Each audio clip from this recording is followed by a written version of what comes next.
Nossa, olha só para ela, fingindo que está ocupada de novo. Minha irmã riu alto o suficiente para que todos na sala ouvissem.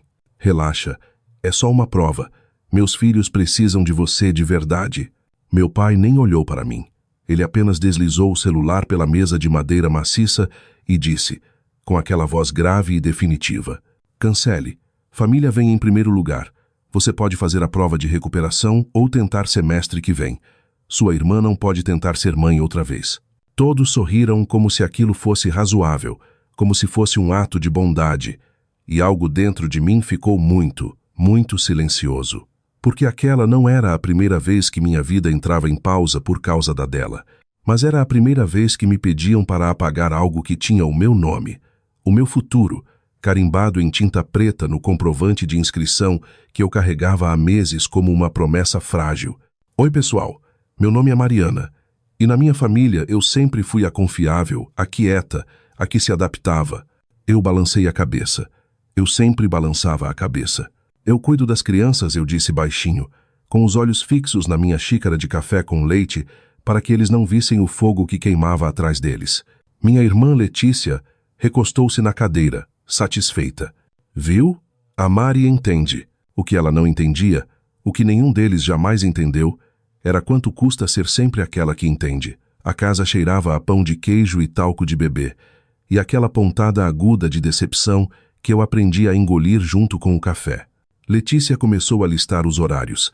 Soneca, lanche da tarde, qual desenho da TV mantinha o caçula calmo. Meu pai acrescentou, certifique-se de não sair de casa. Não queremos surpresas. Surpresas. Como se eu já tivesse sido imprevisível algum dia. Subi para o meu quarto, fechei a porta e sentei na cama com o celular nas mãos, encarando o endereço do prédio da universidade como se fosse um portal secreto. Minhas mãos tremiam. Não de medo, mas de clareza. Arrumei minha mochila devagar. Calculadora RG, comprovante de inscrição. A caneta azul de corpo transparente meu professor dizia que trazia sorte, embora eu não acreditasse mais em sorte, apenas em timing, coragem e em quanto tempo você consegue prender a respiração antes de escolher a si mesma. Lá embaixo, Letícia já estava me entregando a babá eletrônica. Você é um anjo, Mari disse ela. Não sei o que eu faria sem você. Eu sorri. Um sorriso educado, perfeito. Então eu disse, claro, eu vou ficar bem aqui. Eles saíram 20 minutos depois, convencidos de que meu mundo tinha encolhido novamente para caber dentro dos planos deles. A porta da frente bateu e, pela primeira vez na vida, eu não fiquei onde me colocaram. Peguei minha mochila, calcei meu tênis e sussurrei para o corredor vazio. Só desta vez. Eu escolho a mim. Lá fora, o ar parecia diferente, como se estivesse me observando. E em algum lugar entre os degraus da varanda e a rua, percebi que não era apenas para uma prova que eu estava caminhando. Era para o momento que eles nunca me perdoariam, e eu nem tinha feito nada ainda. O ônibus estava lotado e cheirava a metal frio e perfume barato. Meu joelho não parava de pular. Não porque eu estivesse atrasada, eu não estava, mas porque ficava esperando meu celular explodir na minha mão, esperando meu pai perceber que a casa estava silenciosa demais, esperando a Letícia notar a babá eletrônica esquecida na mesa da sala, esperando alguém finalmente ver o buraco onde eu sempre ficava. Meu celular permaneceu em silêncio. Pela janela, a cidade passava em blocos cinzentos e calçadas molhadas pela garoa típica da estação. Vi estudantes subindo e descendo, agarrados a pastas, sussurrando fórmulas, vivendo futuros que ninguém tentou cancelar por eles. Apertei meu RG entre os dedos como um escudo. No sinal vermelho, meu celular vibrou. Pai, onde você está? Pai, a Letícia acabou de ligar. As crianças estão chorando. Pai, não faça isso, Mariana. Minha garganta apertou, mas minha mão permaneceu firme. Não digitei nada. Ainda não. Quando o ônibus parou perto do campus da Federal, desci para um vento que cheirava a chuva, café torrado e algo agudo e desperto. Meus sapatos chapinharam numa poça rasa e eu ri baixinho. Um som pequeno e quebrado, como se eu tivesse esquecido como rir. O saguão do prédio estava zumbindo. Centenas de vozes, nervosas e vivas. Sentei-me na terceira fileira do meio, exatamente onde planejei semanas atrás. Coloquei minha mochila no chão, e então meu celular acendeu novamente. Mãe, sua irmã está em prantos. Mãe, como você pôde sair quando precisavam de você? Mãe, não foi essa a filha que criamos. Essa doeu. Não porque fosse verdade, mas porque era quase verdade. A fiscal de prova limpou a garganta e disse: celulares desligados, bolsas embaixo das carteiras, documentos sobre a mesa. Deslizei meu celular para dentro da mochila, com o coração batendo tão forte que eu tinha certeza de que a garota ao meu lado podia ouvir. Por um segundo, a culpa tentou me arrastar de volta. O velho reflexo, a velha coleira. Então as provas pousaram na minha mesa. Meu nome estava impresso no topo e, de repente, eu não estava pensando em crianças chorando ou pais zangados ou na vida perfeita da Letícia que eu continuava sustentando como um andaime. Eu estava pensando em tudo o que eu havia construído silenciosamente nos cantos, para onde eles nunca olhavam. Canetas riscando, páginas virando, o tempo avançando sem pedir permissão. Na metade da prova, me senti mais leve, não feliz, não segura, mas real. Quando terminou, minhas mãos estavam dormentes. Minha cabeça girava e meu peito parecia ter finalmente tomado fôlego completo depois de anos debaixo d'água. Fora do prédio, a luz do sol rompia as nuvens em linhas finas e douradas. Peguei meu celular, 37 chamadas perdidas e uma mensagem no WhatsApp que fez meu estômago despencar. Letícia, se acontecer algo com meus filhos, a culpa é sua. Meus dedos pairaram sobre a tela. Então abri a câmera, virei para a placa da universidade atrás de mim e tirei uma foto. A prova de que eu tinha escolhido algo que eles nunca escolheram por mim. Eu ainda não a enviei, porque não tinha percebido que eles já estavam construindo a história onde eu era a vilã. E eu estava prestes a dar a eles a imagem para ilustrar isso. Meu polegar hesitou por um longo segundo. Então, enviei a foto. Placa do campus, céu azul. Meu comprovante ainda na mão. Sem legenda, sem explicação. Apenas a verdade. A resposta veio rápida. Mãe, você está falando sério agora. Pai, você escolheu isso em vez da sua família. Letícia, não acredito que você seja tão egoísta. Egoísta? Essa palavra me seguiu a vida toda como um rótulo de aviso que eu tinha pavor de ganhar. E agora, com uma foto, eu finalmente tinha ganhado. Meu peito queimou, mas algo mais subiu com ele. Uma calma estranha e firme. Digitei uma única frase. Eu escolhi o que vocês sempre me disseram que importava. Então guardei o celular na bolsa e comecei a andar.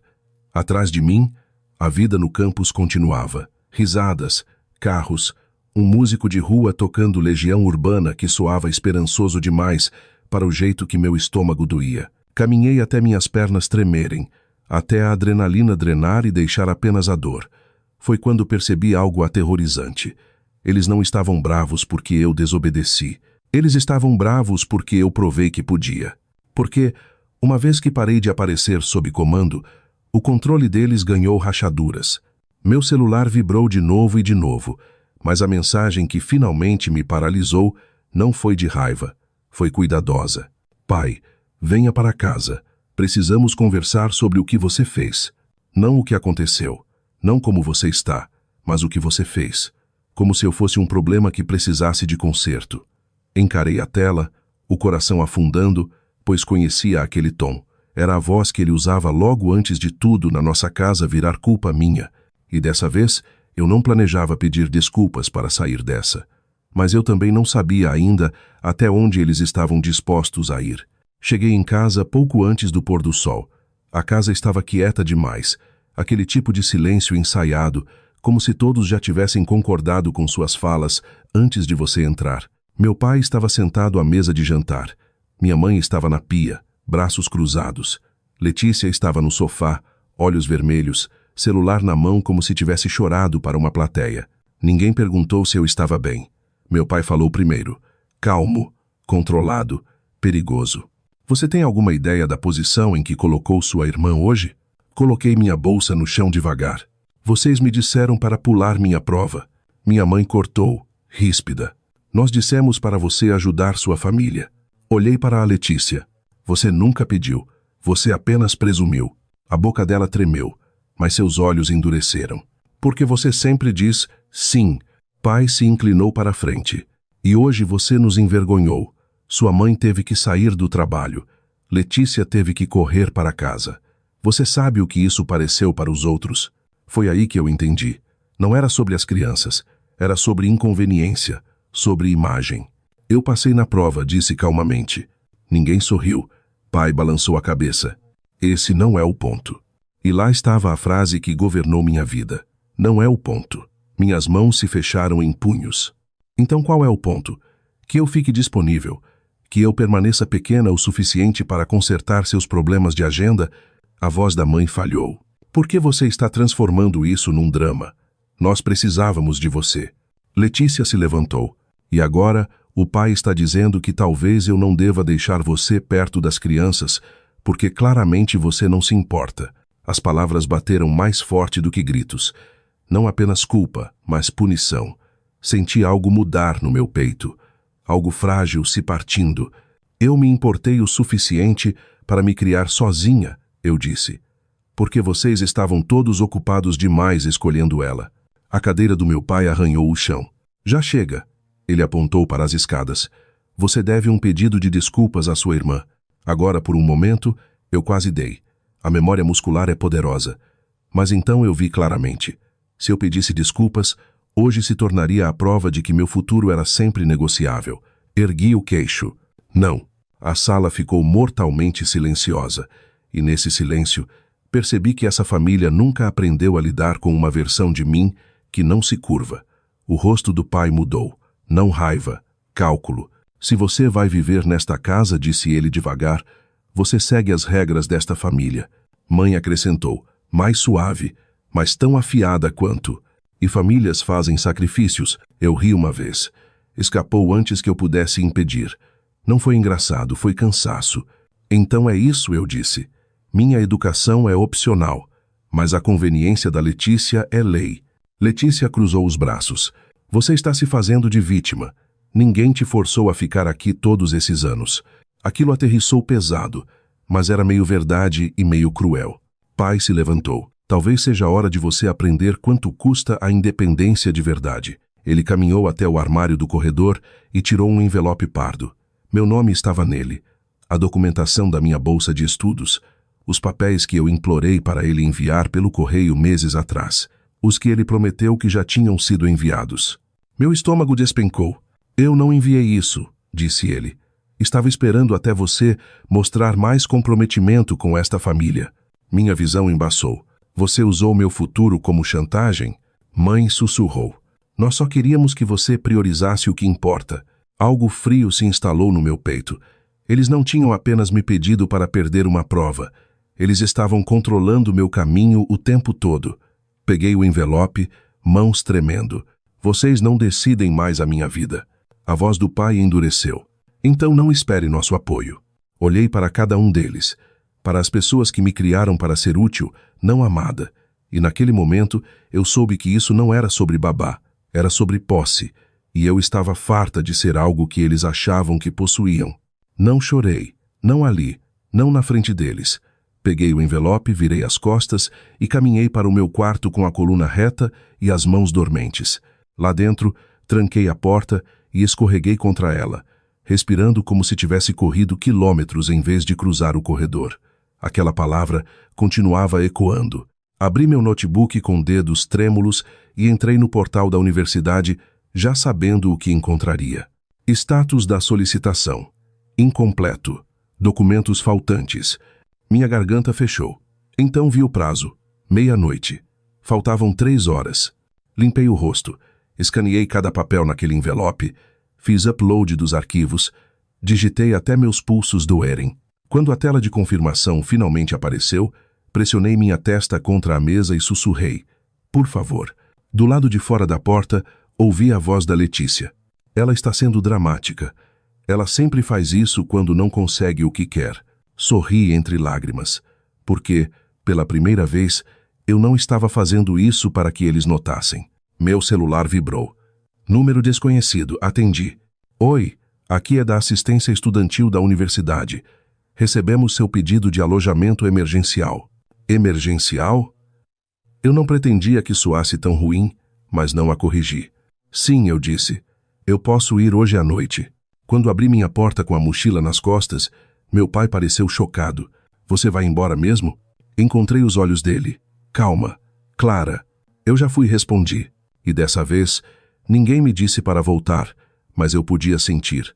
Eles não tinham terminado comigo ainda. O corredor do alojamento cheirava a produtos de limpeza e vidas recomeçando. Alguém ria atrás de uma porta.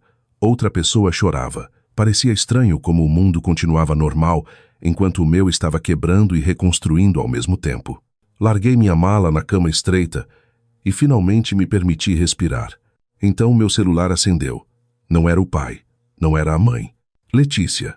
O pai disse que se você não voltar e pedir desculpas, eles vão te cortar completamente, sem mesada, sem casa, sem família. Encarei a palavra família como se estivesse escrita em uma língua que eu não falava mais. Vocês já escolheram quem importa. 3 pontinhos apareceram, desapareceram. Então, Letícia, você sabe que eu não pedi por isso. Você poderia ter apenas ajudado, como sempre. Como sempre. Lá estava de novo. A expectativa de que minha existência era um serviço. Digitei, apaguei e finalmente enviei. Amar vocês não deveria significar perder a mim mesma. Minutos se passaram. Então a mensagem que mudou tudo. Mãe, se você for embora agora, nem se dê ao trabalho de voltar. Não nos ligue quando fracassar. Não peça nada. Senti o último fio se romper. Não foi barulhento, apenas limpo. Coloquei o celular virado para baixo na cama e sentei no silêncio, percebendo algo aterrorizante e libertador ao mesmo tempo. Eles achavam que isso era uma punição, mas o que eles realmente estavam me dando era permissão, e eu estava prestes a usar LA. 2 semanas depois, meu celular tocou durante o intervalo de estudo. O nome do meu pai na tela. Quase não atendi. Quase. A voz dele soava menor. O carro da sua mãe quebrou. Precisamos de alguém para buscar os filhos da Letícia na escola. A Letícia está presa no trabalho. Pensamos que talvez você pudesse ajudar. Só desta vez. Só desta vez. As mesmas palavras que usavam quando me pediam para encolher. Fechei meu caderno devagar. Ao meu redor, a sala de estudos do alojamento zumbia com ambição silenciosa. Estudantes construindo vidas que ninguém tinha colocado em pausa. Eu tenho aula, eu disse. Ele exalou, frustrado. Mariana, seja razoável. Família. Eu sei, cortei gentilmente. Família vem em primeiro lugar. Silêncio. Então minha mãe pegou o telefone. A voz dela estava tensa. Então, você vai mesmo fazer isso? Nos punir? Olhei para o calendário na minha parede. Minhas datas de provas. Minha aprovação no alojamento. Meu horário de estágio. Não, eu disse. Estou escolhendo. Ela sussurrou. Depois de tudo o que fizemos por você. E foi aí que finalmente saiu. Calmo, firme e sem tremer. Vocês fizeram o que beneficiava vocês. Eu fiz o que me salvou. Outra pausa. A voz do pai novamente, mais áspera agora. Então você não vai ajudar.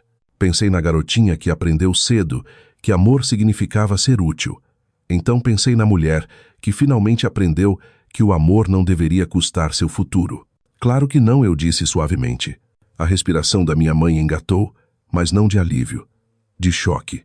Eu não vou. E, pela primeira vez, a decepção deles não pareceu uma sentença. Pareceu liberdade. Desliguei, voltei para minhas anotações e continuei estudando. Não porque eu estava com raiva, mas porque eu tinha terminado de sacrificar o meu amanhã para consertar o hoje deles. E em algum lugar naquele momento quieto e comum, eu entendi. A vingança nem sempre parece um grito. Às vezes, é apenas continuar a sua vida. Se você também já teve que escolher entre o que é esperado de você e quem você realmente é, compartilhe sua história nos comentários. Vamos conversar.